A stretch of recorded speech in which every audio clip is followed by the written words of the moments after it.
దేవుని బిడ్డలారా, దైవజనుడికి వ్యతిరేకంగా లేస్తున్నటువంటి ఏ చెయ్యైనా, దైవజనుడికి వ్యతిరేకంగా లెగిస్తున్నటువంటి ఏ గొంతైనా, ఆ విషయంలో దైవజనుడి యొక్క ప్రార్థన ప్రభువు చెవులను పడినప్పుడు అక్కడ దేవుడు ఎలాంటి నిర్ణయాలు తీసుకుంటాడు, ఆ విషయంలో దేవుని యొక్క తీర్మానాలు ఎలా ఉంటాయి, దేవుడు విధించే శిక్ష ఎలా ఉంటుంది, దేవుడు గనక ఇన్వెస్టిగేషన్ చేసి దాన్ని తన న్యాయస్థానంలో సబ్మిట్ చేస్తే దానికి విధించేటటువంటి శిక్ష ఏ రకంగా ఉంటుంది అనేది చక్కగా ఈ యొక్క వ్యక్తి జీవితంలో ప్రభు ఎప్పుడో యేసు ప్రభు పుట్టడానికి మునిపే, దేవుని బిడ్డలారా, యేసయ్య పుట్టడానికి ముందే 600-700 సంవత్సరాలకు ముందు జరిగినటువంటి విషయం ఇది.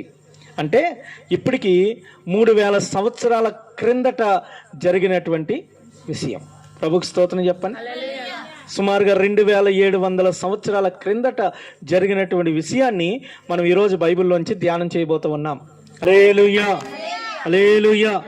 ప్రియమైనటువంటి దేవుని బిడ్డలారా, మన రాత్రికాల సమయంలో 2వ దినవృత్తాంతాల గ్రంథము 22వ అధ్యాయం నుంచి 24వ అధ్యాయం వరకు అనేకమైనటువంటి విషయాలు మనం నేర్చుకుంటూ వచ్చాం. హల్లెలూయా. రాత్రికాల సమయంలో ఒక ప్రాముఖ్యమైనటువంటి విషయాన్ని, ఒక రాజుగారు ఆయన పెరిగినటువంటి యాజకుని యొక్క కుటుంబం, ఆ కుటుంబం ఆ యొక్క రాజును చిన్నతనం నుంచి ఎలాగైతే పెంచుకుంటూ వచ్చారో, పెద్దవాడైన తర్వాత ఆ యాజకుడు చనిపోయిన తర్వాత ఆ యాజకుని యొక్క కుటుంబానికి ఈ రాజు ఎట్లా ద్రోహం చేశాడో మనం నేర్చుకున్నాం. హల్లెలూయా. ప్రభుకి స్తోత్రం చెప్పండి. దేవుని బిడ్డలారా, ఆ యొక్క రాజు యాజకుడైనటువంటి యెహోయాదా చనిపోయిన తర్వాత తన బుద్ధి మారిపోయింది, తన ప్రవర్తన మారిపోయింది, తన యొక్క విధి విధానాలు మారిపోయినాయి, తన స్నేహాలు మారిపోయినాయి. యాజకుడైనటువంటి దైవజనుడైనటువంటి యెహోయాదా ఉన్నంతకాలం సరైనటువంటి ఒక క్రమమైన విధానంలో బ్రతికినట్లుగా మనం చూసాం. యాజకుడిని ఎప్పుడైతే కోల్పోయాడో, దైవజనుడిని ఎప్పుడైతే కోల్పోయాడో, తనకు బుద్ధి నేర్పేటటువంటి వ్యక్తిని ఎప్పుడైతే కోల్పోయాడో, అతని క్యారెక్టర్ కూడా కోల్పోయాడు. హల్లెలూయా. అతని యొక్క ఆలోచన విధానాన్ని కూడా అతను కోల్పోయాడు. దేవుని బిడ్డలారా, తన యొక్క స్నేహితులను మార్చుకున్నాడు. దేవునికి ఇష్టం లేని వాటితో స్నేహం చేయడం మొదలెట్టాడు. తన భక్తి విధానాలు మార్చుకున్నాడు. నిజమైనటువంటి దేవుని మార్గంలో నుంచి విగ్రహారాధన మార్గంలోనికి తప్పిపోయాడు. ప్రభుకి స్తోత్రం చెప్పండి, గట్టిగా చెప్పండి. హల్లెలూయా. ఈ విషయాలను బట్టి దేవుడు అనేకమైన సార్లు ఆ వ్యక్తిని గద్దించాడు. గద్దించినప్పటికీ రాజు దేవుని మాటను లెక్క చేయలేదు. లెక్క చేయకపోయేసరికి యెహోయాదా అనగా యాజకుని యొక్క కుమారుని దేవుడు లేపుకున్నాడు. ఆ కుమారుని పేరు జకర్యా. జకర్యాను దేవుడు లేపుకొని ఆ జకర్యాను దేవుని యొక్క ఆత్మచేత నింపుకొని తప్పుడు మార్గంలో నడుస్తున్నటువంటి అధికారిని, ఆ రాజును దేవుడు ఈ జకర్యా ద్వారా హెచ్చరించాడు. గద్దింపును లక్ష్య పెట్టలేనటువంటి రాజు, ఇష్టపడలేనటువంటి రాజు తన గద్దించినటువంటి ఆ జకర్యాను ద్వేషించడం మొదలెట్టాడు. ద్వేషించి ఆగిపోతే బాగుండేది, కుట్ర చేయడం మొదలెట్టాడు. అతని స్నేహితులతో కలిసి కుట్ర చేసి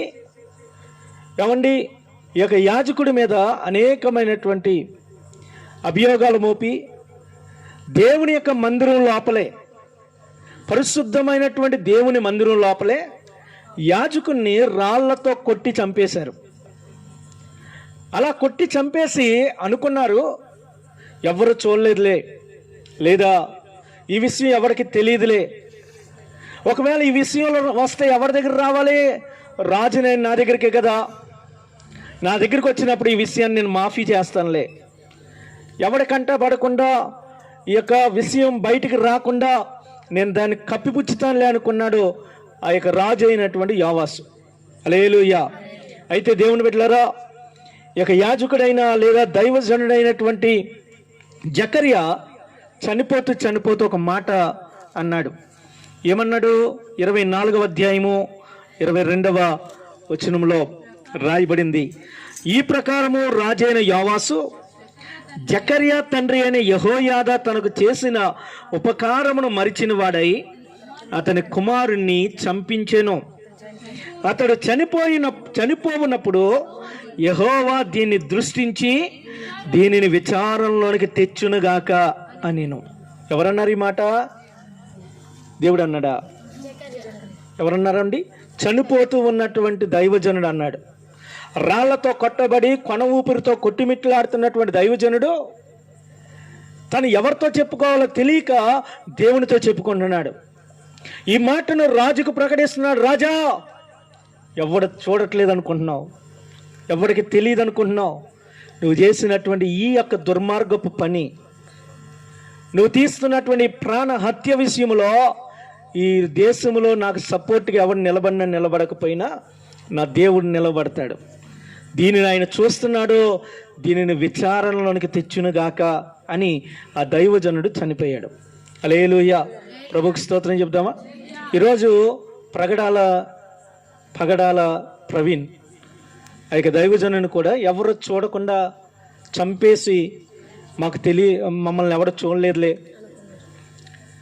మేము ఎవరికి దొరకంలే, ఎవడు మమ్మల్ని పట్టుకోలేదులే అని నిర్భయంగా గుండెల మీద చేసుకుని హ్యాపీగా నిద్రపోతూ హ్యాపీగా ఎంజాయ్ చేస్తున్నటువంటి గుంపు కూడా ఇదే కోవలోనికి వస్తుంది.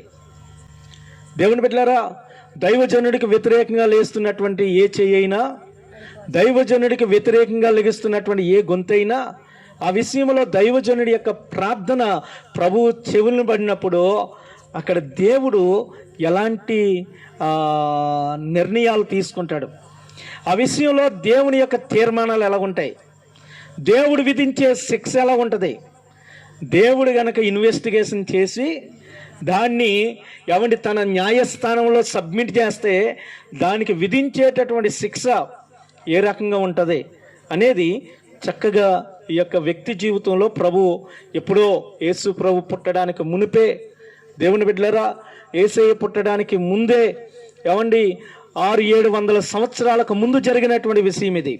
అంటే ఇప్పటికి 3000 సంవత్సరాల క్రిందట జరిగినటువంటి విషయం. ప్రభుకి స్తోత్రం చెప్పండి. సుమారుగా 2700 సంవత్సరాల క్రిందట జరిగినటువంటి విషయాన్ని మనం ఈరోజు బైబిల్లోంచి ధ్యానం చేయబోతూ ఉన్నాం. హల్లెలూయా, దేవునికి స్తోత్రం చెప్పండి. ఏమని పలికాడండి ఈయన? ఈ యొక్క జకర్యా ఏమని పలికండు? యెహోవా దీనిని దృష్టించి విచారణలోనికి తెచ్చునుగాక. ప్రభుకి స్తోత్రం చెప్పండి. దేవుని బిడ్డలారా, నిజమే, నిన్న ఈ జరిగినటువంటి ఇన్సిడెంట్లో దానికి రిలేటెడ్గా ఒక ప్రశ్న ఒక జర్నలిస్ట్ అడుగుతూ ఉన్నప్పుడు, అనగా ఇంటర్వ్యూ జరుగుతూ ఉంది పగడాల ప్రవీణ్ గారితో. అక్కడ కూర్చున్నటువంటి ఒక ఆవిడ అడుగుతూ ఉంది, ఏమండి, దైవజనుల మీద ఎన్నో రకాలైన దాడులు జరుగుతున్నాయి, ఎన్నో రకాలుగా దైవజనులకు వ్యతిరేకంగా లెగుస్తూ ఉన్నారు, అనేక మందిని చంపుతూ ఉన్నారు దేవుని పిల్లలని. వాళ్ళు చంపుతూ ఉన్నప్పటికీ దేవుడు ఎందుకు పట్టించుకోవట్లేదు అన్నప్పుడు ఆ దైవజనుడు దానికి చక్కగా సమాధానం చెప్పాడు. హల్లెలూయా, స్తోత్రం చెప్పండి. చక్కగా సమాధానం చెప్పాడు. దేవుడు ఎవరిని విడిచిపెట్టడు, ఆయన చేసే పనులు ఆయన చేస్తానుంటాడు. దేవుని బిడ్డలారా, అది మనం గమనించుకోవడానికి మన ఊహకు అందలేనటువంటిదిగా దేవుడు కార్యం చేస్తాడు. హబక్కూకు గ్రంథం అంతా దీని కొరకే రాయబడింది అని దైవజనుడు చెప్పాడు. ప్రభుకు స్తోత్రం చెప్పండి. ఈ దేవుని బిడ్డలారా, ఆయన ఎలాంటి తీర్పులు విధిస్తాడో, ఆయన బిడ్డలకు సేవకులకు వ్యతిరేకంగా లేచినటువంటి వారి మీద ఆయన ఏ రకమైనటువంటి తీర్పులు విధిస్తాడో ఈ యొక్క లేఖన భాగంలోంచి మనం నేర్చుకోబోతూ ఉన్నాం. హల్లెలూయా, దేవునికి స్తోత్రం చెప్పండి. దేవుని బిడ్డలారా, ఈ యొక్క దైవజనుడు చనిపోకముందు రాజ్యం యొక్క పరిస్థితులు చాలా అద్భుతంగా ఉండేవి. రాత్రి మనం నేర్చుకున్నాం. ఏమండి, ఆ రాజ్యము చాలా నెమ్మదిగా ఉందని. నెమ్మది కలిగి అంటే 23వ అధ్యాయము 21వ వచనంలో రాయబడింది, ఆ రాజ్యము చాలా నెమ్మది కలిగినటువంటి రాజ్యముగా ఉందని మనం చూసాం. రెండవది 23వ అధ్యాయంలో ఐక్యత కలిగినటువంటి రాజ్యముగా ఉందని రాత్రి మనం చూసాం. ఎందుకంటే 7 సంవత్సరాల చిన్న బాలుణ్ణి రాజుగా నియమించడానికి దేశమంతా ఒకటై నిలబడింది. హల్లెలూయా. ప్రజలందరూ ఒక్కటిగా చేరారు, సైన్యమంతా ఒకటిగా నిలబడింది. హల్లెలూయా. దేవునికి స్తోత్రం చెప్పండి. అంత మాత్రమే కాదండి, ఈ యొక్క యోవాసు అనేటటువంటి రాజు, ప్రియమైనటువంటి దేవుని బిడ్డలారా, 40 సంవత్సరాల పరిపాలన చేశాడని రాయబడింది. ఈ 40 సంవత్సరాల పరిపాలనలో ఒక్క యుద్ధం కూడా లేదు. ఒక్క యుద్ధం కూడా దేవుడు ఇతని మీదకి రానివ్వలేదు. ఎందుకో తెలుసా? ఈ రాజు పెరిగినటువంటి వాతావరణం దేవుని మందిరం. ఈ రాజు ఉన్నటువంటి పెరిగిన పెంపకం దైవజనుడి యొక్క పెంపకం. దైవజనుడి యొక్క మార్గంలో పెరిగాడు. దేవుడు నెమ్మది ఉంచాడు, సమాధానం ఉంచాడు, సరైన విధానాల గుండా ఈ రాజును నడిపించాడు అన్ని విషయాల్లో. ఎప్పుడైతే ఈ యొక్క దైవజనుడు చనిపోయాడో, దైవజనుడి యొక్క కుటుంబం మీదకి ఈ రాజు కుట్రపూరితంగా ఒక సేవకుని చంపేశాడో, తర్వాత కాలంలో దేవుని యొక్క విచారణలో తేలినటువంటి విషయాలను బట్టి దేవుడు ఎలాంటి శిక్షలు విధించాడో ఇదిగో 23వ వచనం నుండి 27వ వచనం వరకు చాలా చక్కగా ప్రభు వివరించాడు. ఈ రాత్రి మనం వినబోతూ ఉన్నాం. మొట్టమొదటిదండి, దేవుని బిడ్డలారా, దేవుని యొక్క విచారణలో దేవుని న్యాయస్థానం దగ్గరికి యోవాసును గురించినటువంటి ఆ కేసు దేవుని యొక్క న్యాయస్థానానికి వెళ్ళినప్పుడు, ఈ లోకపు న్యాయస్థానాల్లో కోర్టులు న్యాయం చేయకపోవచ్చు, ఆలస్యం జరగవచ్చు, కానీ దేవుని యొక్క న్యాయస్థానంలో ఒక వ్యక్తి మీద దేవుని గనక ఉగ్రత వస్తే గనక ఎలా ఉంటుందో అద్భుతంగా ఇక్కడ వివరించాడు. ఎంతమంది చదివారు? మేము ఇంటికి వెళ్ళి చదివేస్తామండి, మాకు అర్థం చేసేసుకుంటామండి అన్నారు కదా. హల్లెలూయా. దేవుని బిడ్డలారా, మంచిది, మీరు ఒకలే చదివచ్చారు, అయినా పర్లేదు. ఇప్పుడు నేను చెప్తూ ఉన్నప్పుడు మీరు చదివిన దానికి దీనికి ఎంతవరకు మ్యాచ్ అయింది అనేది మీరు ఒకసారి ఆలోచన చేయండి. దేవుని బిడ్డలారా, జాగ్రత్తగా వినండి.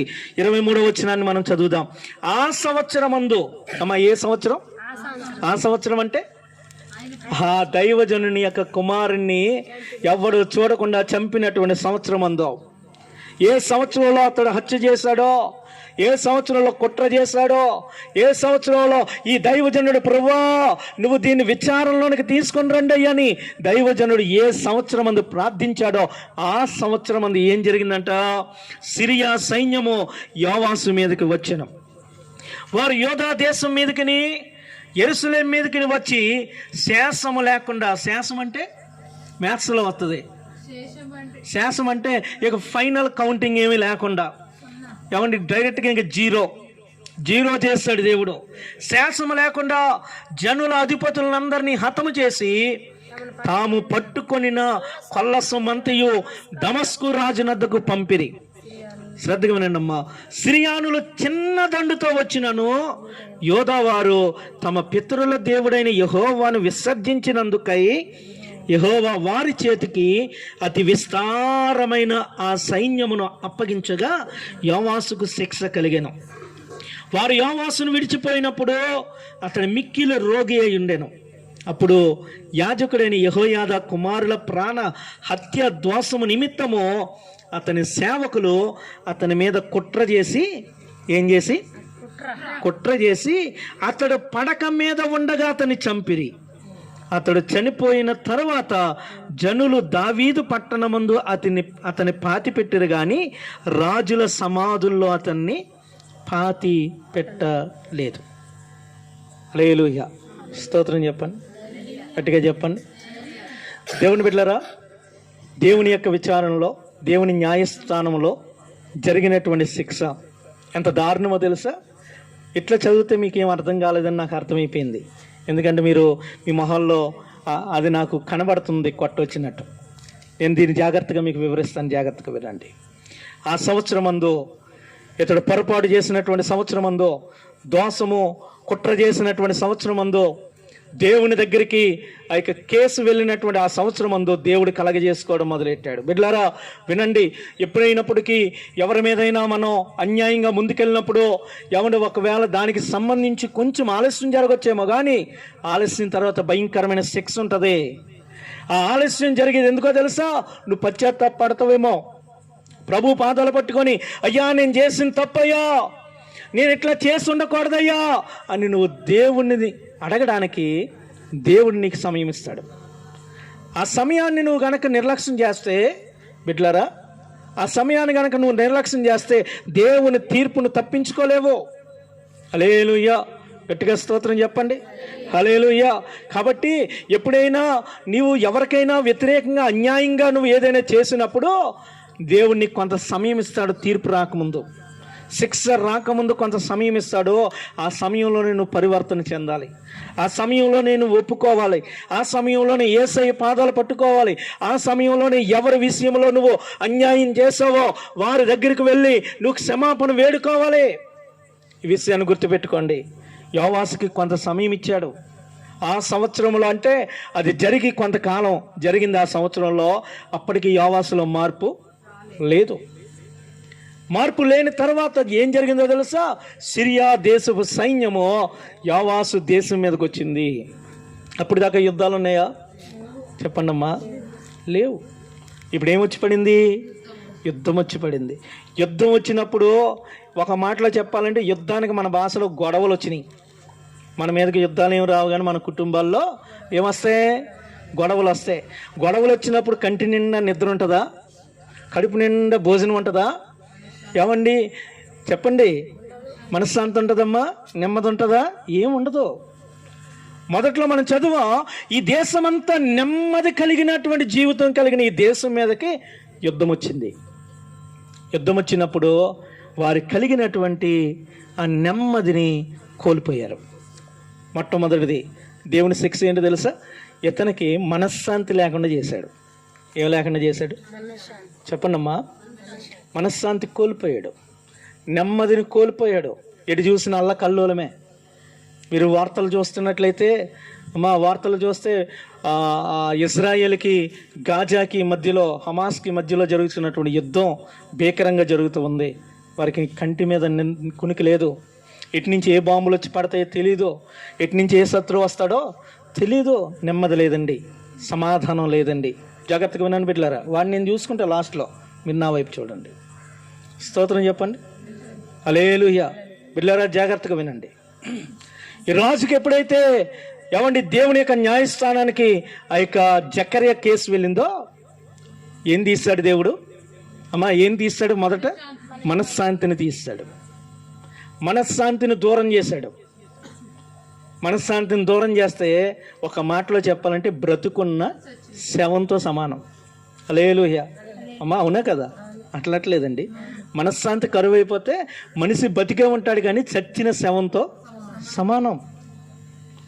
దానికి మించినటువంటి శిక్ష ఏది ఉండదో. మనశ్శాంతి లేకపోతే తినలేవు, తిన్నా వంట పట్టదు. కంటి నిండా నిద్రపోలేవు, అలాగని మేలుకొని కూర్చోలేవు. హల్లెలూయా.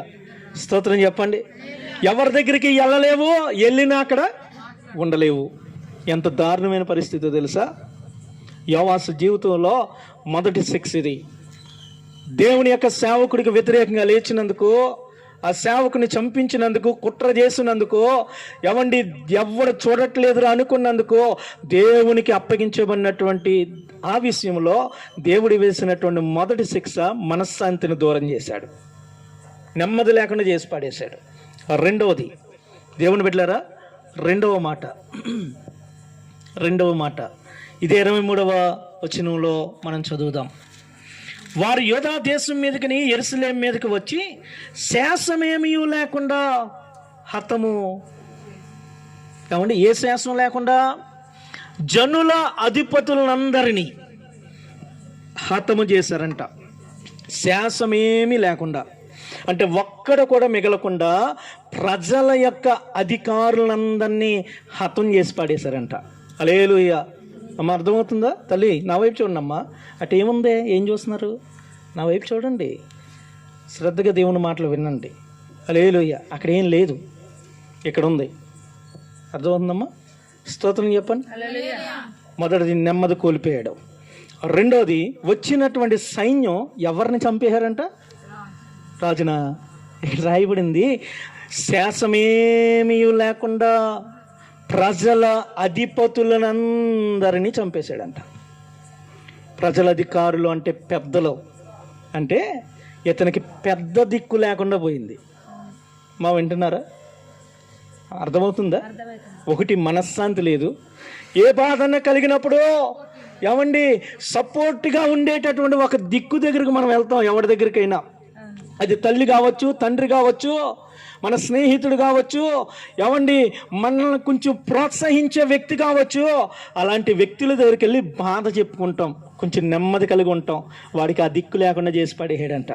స్తోత్రం చెప్పండి. ఎవరి దగ్గరికి వెళ్ళడానికి లేదు ఇప్పుడు. ఏమండి జనుల అధికారులందరినీ చంపించేసాడంట, వేసి పడేసాడు. దేవుని బిడ్డలారా, పెద్ద దిక్కును కోల్పోయాడు. మొదటి మనశ్శాంతి కోల్పోయాడు. రెండోది తన రాజ్యములో పెద్ద దిక్కును కోల్పోయాడు. హల్లెలూయా. నేను త్వరగా చెప్తున్నాను, ఎందుకంటే ఇది మన ఉపవాస కూడిక. ఏమని గంటలు చెప్పడానికి వాక్యం అవ్వదు కాబట్టి నేను స్పీడ్గా చెప్తున్నాను. 7 అంశాలు ఉన్నాయి, 7 రకాలైన తీర్పులు ఇచ్చాడు ప్రభు. ఇది మనం రెండోది దాంట్లో ఉన్నాం. ఏమంటే టైం ఆల్రెడీ అయింది కాబట్టి నేను కొంచెం త్వరగా చెప్పడానికి ముందుకు వెళ్తా ఉన్నాను. మూడోది ఏం జరిగింది చూడండి. మూడోది ఏం జరిగిందంటే ఇక్కడ రాయబడింది, శేషమేమీ లేకుండా జనుల అధిపతులందరినీ హతము చేసి తాను పట్టుకొనిన కొల్లసమంతయు దమస్కు రాజునద్దకు పంపిరి. హల్లెలూయా. ఏం పట్టుకెళ్ళిపోయారండి? దేశంలో ఉన్న ఖజానా మొత్తం దోసుకెళ్ళిపోయారు. అమ్మా వింటున్నారా? ఏం దోచుకుపోయారమ్మా? ఖజానా అంటే ఆ దేశంలో ఉన్న సంపద అంతా ఎత్తుకెళ్ళిపోయారు. ఇప్పుడు ఈ దేశం ఏమైపోయింది? పేద దేశం అయిపోయింది, పేదరికంలోకి వెళ్ళిపోయింది. హల్లెలూయా. గట్టిగా స్తోత్రం చెప్పండి. హల్లెలూయా. మొదటిదేమో మనశ్శాంతి కోల్పోయాడు. రెండోదేమో తనకి ఉన్నటువంటి దిక్కును కోల్పోయాడు, పెద్ద దిక్కును కోల్పోయాడు. మూడోదేమో ఆర్థికంగా నష్టపోయాడు. మా వింటున్నావా?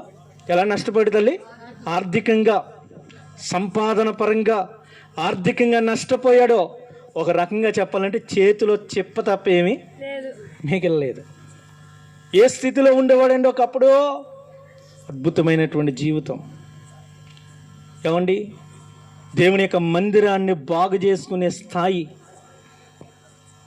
దేవుని యొక్క సన్నిధిని కట్టుకునేటటువంటి జీవితం, ఎంతో అద్భుతంగా నడిచినటువంటి ఆ జీవితంలో ఉన్నప్పుడు ఒక తప్పుడు నిర్ణయం, చెయ్యకూడనటువంటి ఒక పని, అది కూడా దేవుని మందిరంలో ఉండి దైవ సేవకుడికి వ్యతిరేకంగా ఎవడో చూడట్లేదనుకొని కుట్ర చేసి ఆ దైవజన్ని చంపించినటువంటి ఆ విషయమై కనీసం పశ్చాత్తాపడలేనటువంటి ఈ వ్యక్తికి దేవుడు వేసినటువంటి 3వ శిక్ష, వచ్చినటువంటి 3వ తీర్పు, ఆర్థికంగా నష్టపోయాడు. నిజమే దేవుని బిడ్డలారా, ఈరోజు చాలా కుటుంబాల్లో మొదటిది నెమ్మది ఉండట్లేదు. ఎందుకో తెలుసా? ఒకవేళ నీ యొక్క సేవకుల మీద, నా మీదనే కాదు, అనేక మంది దైవజనులు ఉన్నారు. ఏమండి అనేక మంది దేవుని బిడ్డలు ఉన్నారు. దేవుని పిల్లల జోలికి వస్తే దేవుడు వదలదండి, గుర్తుపెట్టుకోండి. దేవుని పిల్లల జోలికి వస్తే దేవుడు విడిచిపెట్టే దేవుడు కాదు. హల్లెలూయా. దేవుని పిల్లలు ఏమనకపోవచ్చు, దైవజనుడు ఏమనకపోవచ్చు, నీ తోటి విశ్వాసం ఏమనకపోవచ్చు. దేవుని బిడ్డలారా, జీవం కలిగినటువంటి దేవుడు దాన్ని తీర్పులోనికి తెస్తాడు, దాన్ని నువ్వు తప్పించుకోలేవు. హల్లెలూయా. అర్థమైందండి? అందుకే అనేకమైన కుటుంబాల్లో నెమ్మది ఉండట్లేదు. రెండవది వారి యొక్క పెద్ద దిక్కు, ఏమండి ఏమి చెప్పుకోలేనటువంటి స్థితి. ఉంటాడు కానీ ఉన్నా ఒకటే, లేకున్నా ఒకటే అన్నట్టు ఉంటారు కొంతమందికి అసలు ఉండకుండా పోతారు. మూడోది, ఏం పని చేసినా దాంట్లో సక్సెస్ ఉండదు, ఆర్థికంగా నష్టమే తప్ప ఏ విషయంలో కూడా వాళ్ళు సక్సెస్ అవ్వలేరు, ఏ విషయంలో కూడా వారు ముందుకు వెళ్ళలేరు. ఈ రాజు యొక్క జీవితంలో, ఆ రాజ్యంలో కూడా ఆర్థికమైనటువంటి నష్టాన్ని చూశాడు, ఆర్థికంగా నష్టపోయాడు. తర్వాత 4వది ఏం జరిగిందో తెలుసా? దేవుని బిడ్డలారా, ఇక్కడ రాయబడింది చూడండి, 24వ వచనం. సిరియానులు చిన్న దండుతో వచ్చినాను. అమ్మాయి ఎంత దండుతో? చిన్న దండుతో వచ్చారంట. చిన్న దండుతో వచ్చినను యోధావారు తమ పితరుల దేవుడని యెహోవాను విసర్జించినందుకై యెహోవా వారి చేతికి అతి విస్తారమైన ఇదిగో ఈ యావాసు యొక్క రాజు సైన్యాన్ని అప్పగించాడంట. చిన్న దండు చేతికి విస్తారమైన సైన్యాన్ని అప్పగిస్తే మొత్తం ఏమండి వేసి పడేసి చక్కగా వెళ్ళిపోయారంట ఆ దేశానికి. జాగ్రత్తగానండి, ఇందులో చాలా అర్థం ఉంది. దేవుని బిడ్డలారా, ఈ రాజు యొక్క పరిస్థితి ఏంటో తెలుసా? తన దగ్గర చాలా విస్తారమైన సైన్యం ఉంది, కానీ చిన్న సమస్యను కూడా ఎదుర్కోలేకపోతున్నాడు. మా వింటున్నారా? కొన్నిసార్లు మనకి ఈ మాటలు వినబడుతూ ఉంటాయి. అరే, ఆ పిల్ల చాలా ధైర్యవంతురాలండి, అట్లా చేసుకోదండి, నాకు చిన్నప్పటి నుంచి తెలుసండి, చాలా చాలా ఎంత ధైర్యం అంటే ఎవరినైనా ఎదిరిస్తుందండి. ఆ అమ్మాయి సూసైడ్ చేసుకోవడం ఏంటి?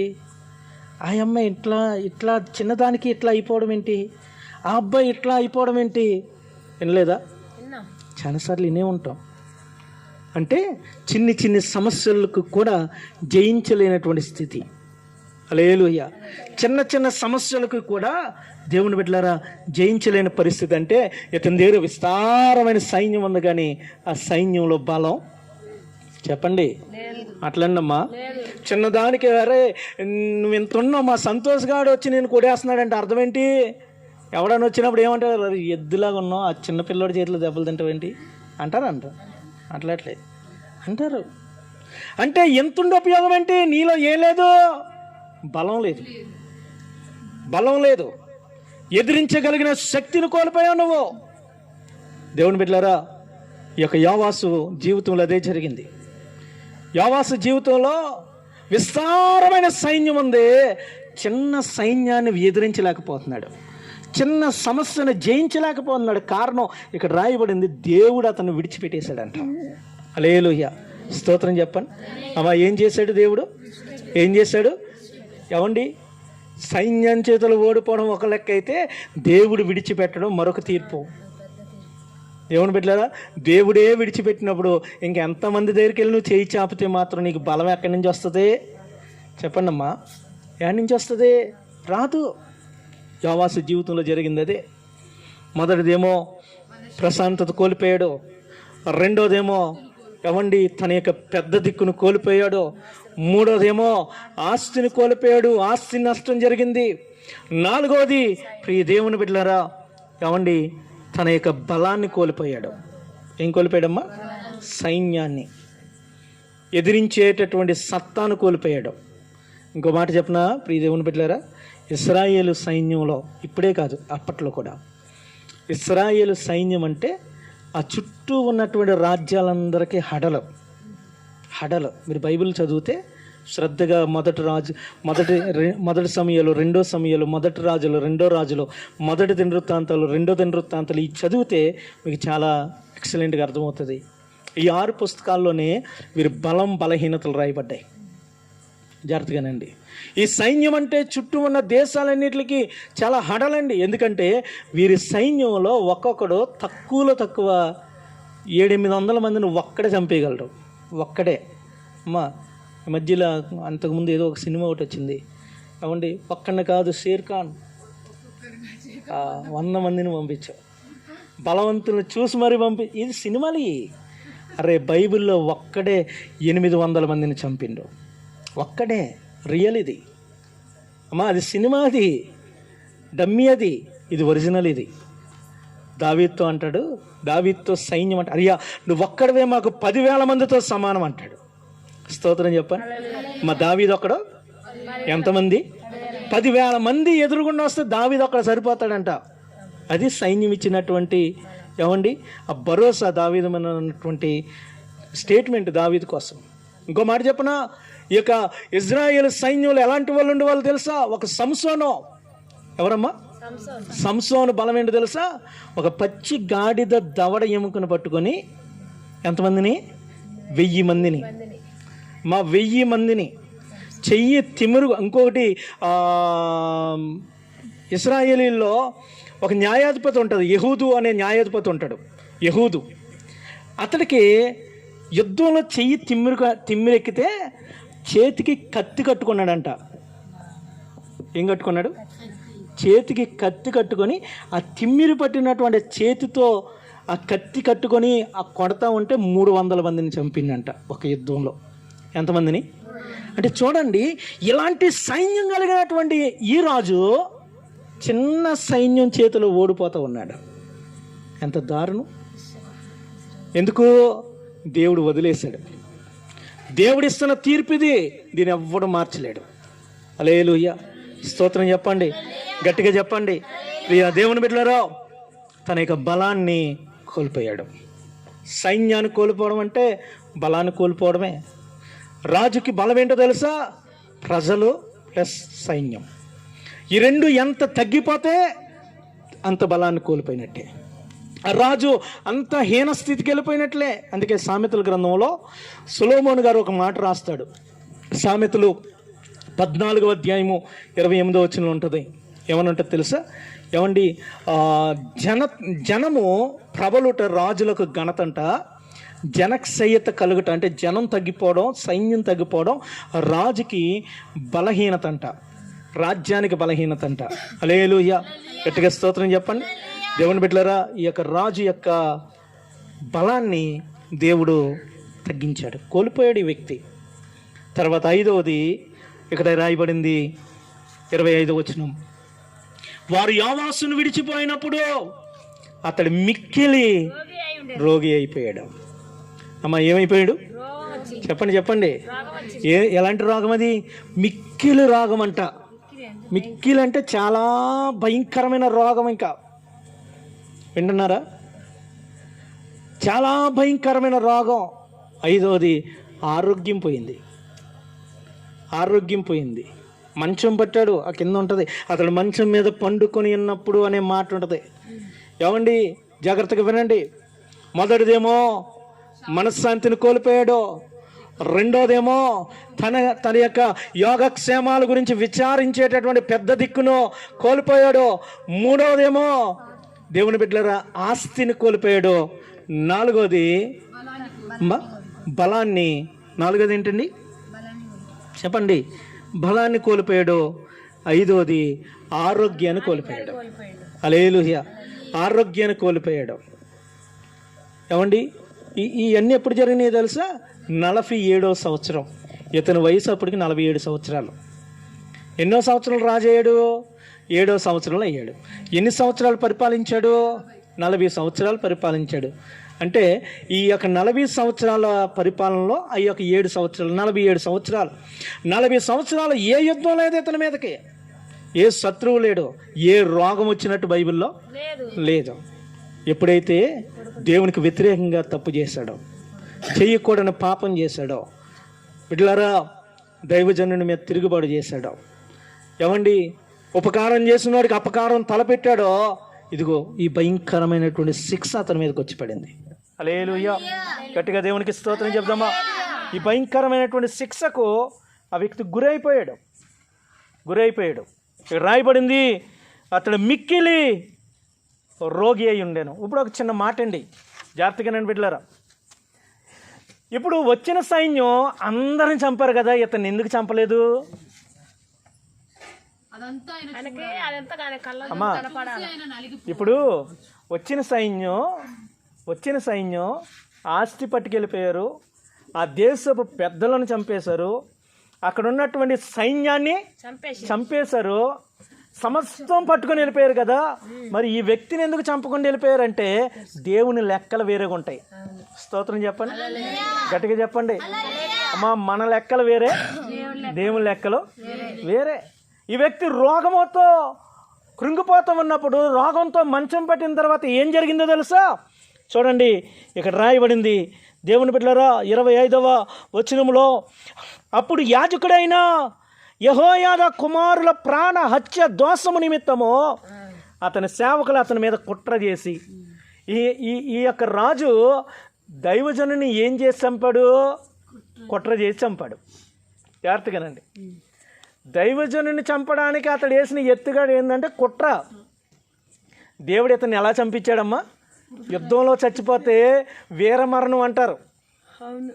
వినండి, యుద్ధంలో చచ్చిపోతే రే నా రాజు యుద్ధానికి వెళ్ళి వాళ్ళతో పోరాడి చచ్చిపోయాడు రా అనే పేరు వస్తుందని దేవుడు అక్కడ చావనవలా ఇంటికి తీసుకొచ్చి మంచం పట్టించాడు, రోగంతో కొట్టుమిట్లాడేలాగా చేశాడు. అక్కడితో వదల్లా దేవుని బిడ్డలారా. ఏం చేశాడు? అమ్మా, అతని సేవకులు శూరులు కాదు, వీరులు కాదు, పరాయి దేశం నుంచి వచ్చిన రాజులు కాదు, ఆ ఇంట్లో పన్నోడి చేతిలో చంపించాడు. ఇంట్లో పన్నోడు కుట్ర చేసి చంపాడంట. అంటే బిడ్డలారా, బైబిల్ చెప్తుంది, ఏమైతే విత్తుతావో అదే కోస్తావు.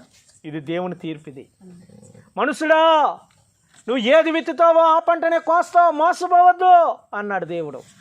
ఈ యొక్క రాజు ఉపకారానికి బదులుగా అపకారం చేశాడు. కుట్ర చేసి తనను పెంచి పోషించినటువంటి ఆ కుటుంబానికి వ్యతిరేకంగా ఆ రాజు అనేకమైనటువంటి కీడులు తలపెట్టాడు. ఇదిగో ఇతని ఇంటిలో తిని తందనాలాడి ఇతని యొక్క జీతాన్ని పుచ్చుకొని ఏమండి అతని కుటుంబాన్ని బట్టి పోషించబడిన అదే సేవకులు ఇతని మీద కుట్ర చేసి ఇతను చంపేశారు. హల్లెలూయా. అమ్మా వింటున్నారా? ఒకప్పుడు ఏ ఇంట్లో తిన్నాడో, ఏ ఇంట్లో పెరిగాడో, ఏ ఇంటి నుంచి ఆశీర్వదించబడ్డాడో ఆ ఇంటి వారిని చంపాడు ఇతను. ఇప్పుడు ఇతన్ని ఎవరు చంపుతున్నారు? ఏమండి, అతని ఇంట్లో తిన్నవాడు, అతని ఇంట్లో పండుకున్నవాడు, అతని ఇంట్లో పెరిగినోడు ఇతని మీద కుట్ర చేసి ఇతను చంపేశాడు. అంటే లెక్కకి లెక్క అట్లాండమ్మా, సరిపోయిందా? అందుకే యాజకుడు అన్నాడు, దైవజనుడు అన్నాడు, ఈ విషయాన్ని దేవుడు తీర్పులోనికి తెచ్చునుగాక అన్నాడు. స్తోత్రం చెప్పండి. దేవుని తీర్పు ఇలాగ ఉంటుంది. జాగ్రత్తగానండి, దేవుని తీర్పు ఇలాగ ఉంటుంది. దేవుడు ఒకవేళ ఒక వ్యక్తి మీదగా తీర్పు ప్రకటిస్తే ఎలా ఉంటుంది? వెంటనే చంపేస్తే ఇవన్నీ జరిగాయా? అంత భయంకరం అండి. ఏదైనా ఒక కోర్టు తీర్పు వేస్తే 1-2 వేస్తుంది అంతే. యావజ్జీవ కారాగార శిక్ష అంటది, లేదంటే ఒక 4 రోజుల తర్వాత ఉరి శిక్ష అంటది. ఇన్ని వేస్తుందా? దేవుని యొక్క తీర్పు ఇది. హల్లెలూయా. ఏమండి, ఫైనల్గా చిట్ట చివరగా మరొక తీర్పు ఇచ్చాడు దేవుడు. ఇప్పటికి ఎన్ని చెప్పాను? 6 చెప్పాను. చిట్ట చివరగా ఒక తీర్పు ఇచ్చాడు దేవుడు. ఏంటా తీర్పు అంటే చూడండి, ఇక్కడ రాయబడింది 25వ వచనంలో, అప్పుడు యాజకుడైన యెహోయాదా కుమారుల ప్రాణహత్య దోషము నిమిత్తము అతని సేవకులు అతని మీద కుట్ర చేసి అతడు పడక మీద ఉండగా అతన్ని చంపిరి. అతడు చనిపోయిన తర్వాత జనులు దావీదు పట్టణమందు అతన్ని పాతిపెట్టిరు గాని రాజుల సమాధుల్లో పాతిపెట్టలేదు. ఈ వ్యక్తి ఎవరండి? రాజు. ఇప్పుడు ఇశ్రాయేలీయుల రాజుల యొక్క చరిత్ర తెలియాలంటే ఆ సమాధుల్లోనికి వెళ్తే ఒకళ్ళ తర్వాత ఒకరు, ఒకళ్ళ తర్వాత ఒకరు, ఒకళ్ళ తర్వాత ఒకరిది సమాధులు ఉంటాయి. ఒరే, మన దేశాన్ని మొదటి ఈడు పరిపాలించాడు, తర్వాత ఈడు వచ్చాడు, తర్వాత ఈడు వచ్చాడు, తర్వాత ఈడు వచ్చాడని 1 by 1 సమాధులు ఉంటాయి వాళ్ళ దగ్గర. కానీ ఆ సమాధులు వీడి సమాధి లేదు. అంటే దేవుడు పూర్తిగా వీడి ఐడెంటిటీని తీస్తాడు. అర్థమవుతుందా? గుర్తింపుని తీస్తాడు పూర్తిగా. ఇశ్రాయేలీయుల రాజుల్లో వీడికి గుర్తింపు లేకుండా చేసి పడేశాడు. ఎన్ని సంవత్సరాలు పరిపాలించాడండి? 40 సంవత్సరాలు పరిపాలించాడు. ఏమండి, తర్వాత భవిష్యత్తు కాలంలో ఇతడి పేరు రాజుల లెక్కల్లో లేకుండా దేవుడు చేసి పడేశాడు. హల్లెలూయా. ఏది ఉందని విర్రవీగడో, ఏదైతే సపోర్ట్ చూసుకొని విర్రవీగి దేవునికి వ్యతిరేకమైన పనులు చేయడం మొదలెట్టాడో దేవుడు ఆ ఐడెంటిటీని దేవుడు పూర్తిగా నాశనం చేసి పడేయడం లేదండి. లేదు ఇక్కడ బైబిల్లో. అతన్ని రాజుల సమాధుల మధ్యలో సమాధి చేయలేదు. యెహోయాదాను ఎక్కడ సమాధి చేశారని ఉంది, రాత్రి చదువు. రాజుల సమాధుల్లో సమాధి చేశారంట. చదువుదామా ఆ మాట ఒకసారి మనం చదువుదాం. 15వ వచనం, యెహోయాదా దినములు గడిచిన వృద్ధుడై చనిపోయాను. అతడు చనిపోయినప్పుడు 130 ఏండ్ల వాడు. అతడు ఇశ్రాయేలీయుల్లో దేవుని దృష్టికిని తన ఇంటి వారి దృష్టికిని మంచివాడై ప్రవర్తించను గనక జనులు దావీదు పట్టణమందు రాజుల దగ్గర అతన్ని పాతిపెట్టిరి. హల్లెలూయా. దేవుని బిడ్డలారా, వినండి. దైవజనుడికేమో రాజరికం ఇచ్చాడు, దేవుని మీద కుట్ర చేసిన వాడికేమో అసలు ఐడెంటిటీ లేకుండా చేసి పడేయాడు. నువ్వు మంచిగా ప్రవర్తించి దేవుని దృష్టికి సరైనటువంటి రీతిలో నువ్వు బ్రతికితే నీకు దేవుడు చచ్చిన తర్వాత కూడా ఉన్నతమైన ఘనత ఇస్తాడు దేవుడు.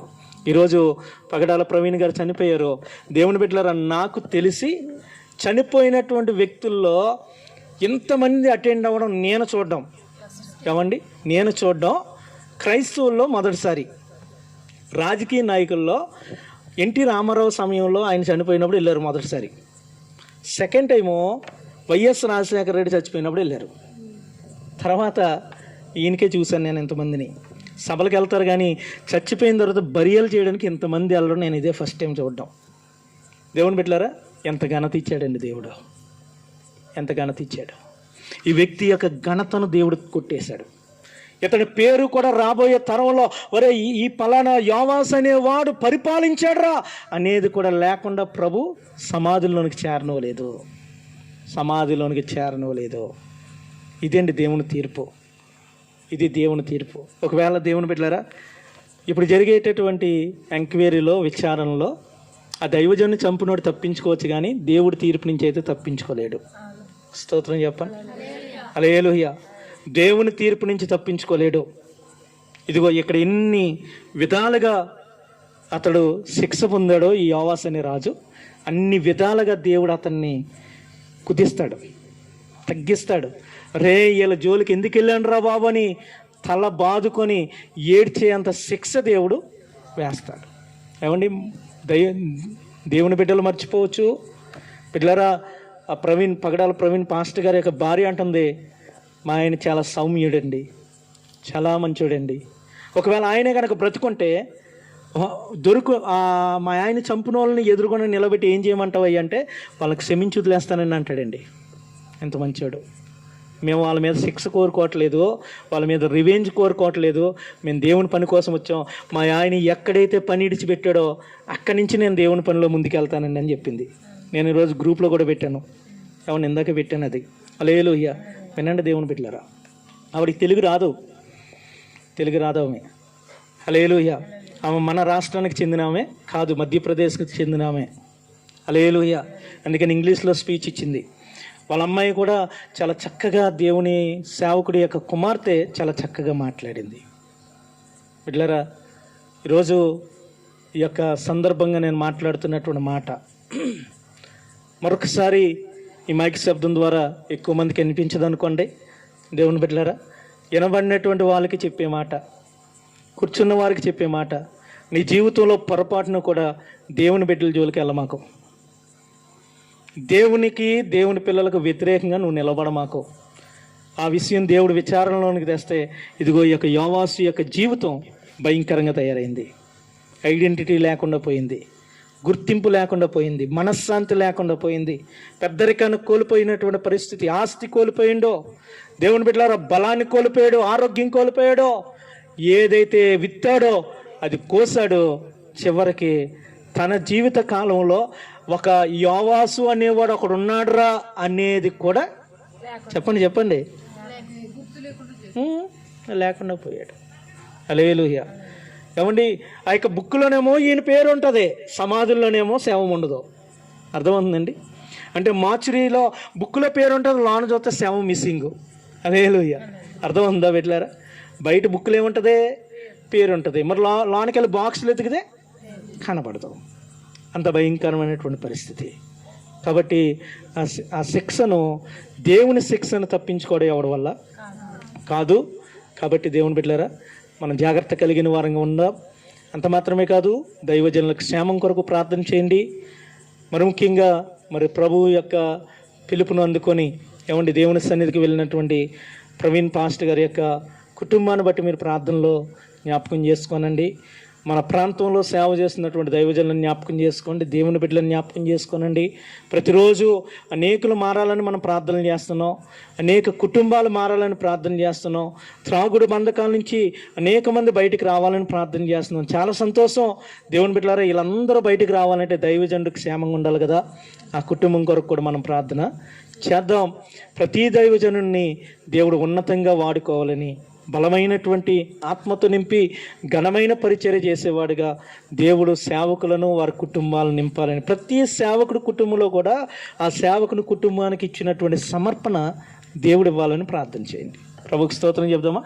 అందరు కళ్ళు మూసుకోండి, ప్రార్థన చేసుకుందాం. అందరు కళ్ళు మూసుకోండి, ప్రార్థన చేసుకుందాం.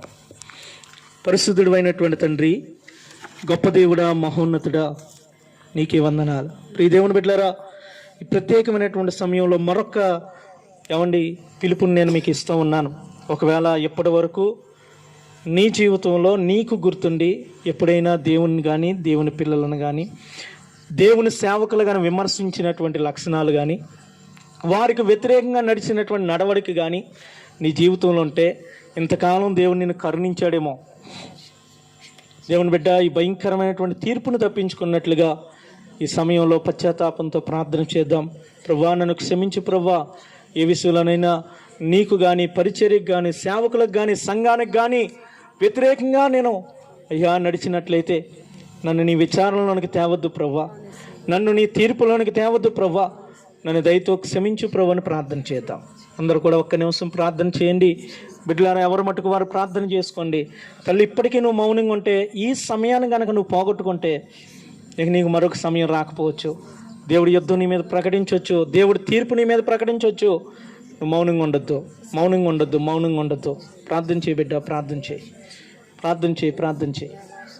దేవుని తీర్పును తప్పించుకోగలమా? దేవుని యొక్క న్యాయపు తీర్పును తప్పించుకోగలమా?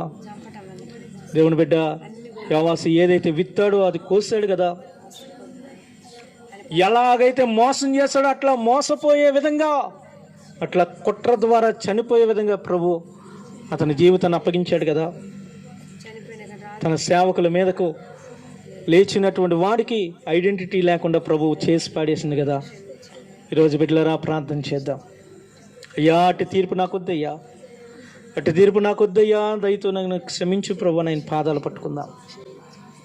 స్తోత్రమయ్యా. పరిశుద్ధుడా, గొప్ప దేవుడా, మహోన్నతుడా, మహాగణుడా, శక్తిమంతుడా, సర్వోన్నతుడా, సర్వాధికారి, నీకు వందనాలు. ఈ రాత్రి గల సమయంలో నువ్వు న్యాయవంతుడువని, నువ్వు న్యాయం తప్పే దేవుడు కాదని, అయ్యా నీ బిడ్డల మీదకి ఏదైనా ఒక కీడు వచ్చినప్పుడు, ఏదైనా తండ్రి ఒక ఆపద వచ్చినప్పుడు వారు నిన్ను వేడుకుంటే, అయ్యా వారు నీకు అప్పగించుకుంటే నువ్వు ఏం చేస్తావో, ఏం చేయగలిగిన దేవుడువో ఈ యొక్క వాక్యములో నుంచి మేము చూసామయ్యా. అయ్యా, నీ శక్తిని, నీ బలాన్ని, అయ్యా నువ్వు ఇచ్చే తీర్పులు మేము తెలుసుకుంటూ ఉన్నాం. నీ తీర్పులు ఎంతో న్యాయమైనవి ప్రభువా, ఎంతో విలువైనవి ప్రభువా. మా పక్షంగా ఎంత గొప్ప దేవుడు ఉన్నాడనే ధైర్యం మీరు మాకు ఇచ్చినందుకు వందనాలు. మీ కృపతో నింపండి, సహాయం చేయండి అయ్యా తండ్రి. ఇదిగో తండ్రి, ప్రవీణను జ్ఞాపకం చేసుకోండి, వారి కుటుంబాన్ని జ్ఞాపకం చేసుకోనండి. ఆ కుటుంబానికి ఆదరణ కలుగును గాక అయ్యా, వారి పిల్లలకు ఆదరణ కలుగును గాక అయ్యా తండ్రి. వారు ప్రారంభించినటువంటి పరిచర్య మధ్యలో ఆగిపోకూడదయ్యా. వారి కుటుంబం తండ్రి ఆ పరిచర్య భారాన్ని వారి మీద వేసుకొని ముందుకు వెళ్తాననే ఒక తీర్మానంతో ఉన్నారయ్యా. వారికి అత్యధికమైనటువంటి ధైర్యం దయచేయండి అయ్యా. వారి కుటుంబానికి కాపుదల దయచేయండి అయ్యా. తండ్రి నీకు వందనాలు. ఒకవేళ తండ్రి ఇదిగో ప్రవీణ్ గారి విషయంలో ఎవరైనా కుట్రపూరితంగా అయ్యా వారు పని చేస్తే అయ్యా దానిని మీరు విచారణ చేయండి ప్రభువా. దానిని మీరు విచారణలోనికి తీసుకొని రండి ప్రభువా. అయ్యా నీకు వందనాలు. ఇదిగో స్టెఫన్ విషయంలో ఎవరైతే తండ్రి దానికి సమ్మతించాడో అతన్ని మీరు లేపుకొని అనేకమైన సార్లు అనేకమైన శ్రమల గుండా నీ వాక్యాన్ని ప్రకటించేవాడిగా మీరు మార్చేసుకున్నారయ్యా. అట్టి తీర్పు అక్కడ కలుగును గాక, అట్టి తీర్పు వారి విషయాల్లో కలుగును గాక అయ్యా తండ్రి. దైవజనుడు లాంటి అయ్యా నీ కొరకు ఉపయోగపడే అయ్యా రోషం కలిగినటువంటి సేవకులు అనేకులు లేపబడుదురు గాక. సేవకులకు, వారి కుటుంబాలకి అయ్యా తండ్రి, నీ యొక్క క్రైస్తవ సమాజానికి, వారి కుటుంబాలకు క్షేమం కలుగును గాక, మేలు కలుగును గాక అయ్యా. నీకు వందనాలు. నీ కృప చేత నింపండి, తోడుగా నేడుగా మీరే ఉండి నడిపించి దీవించి ఆశీర్వదించమని అయ్యా. నీ దయ కలిగిన కృప కలిగిన హస్తాలకు మమ్మల్ని మేము అప్పగించుకుంటూ యేసుక్రీస్తు నామములో స్తుతించి ప్రార్థించి అడిగి వేడుకొనిచున్నాము తండ్రి. ఆమేన్.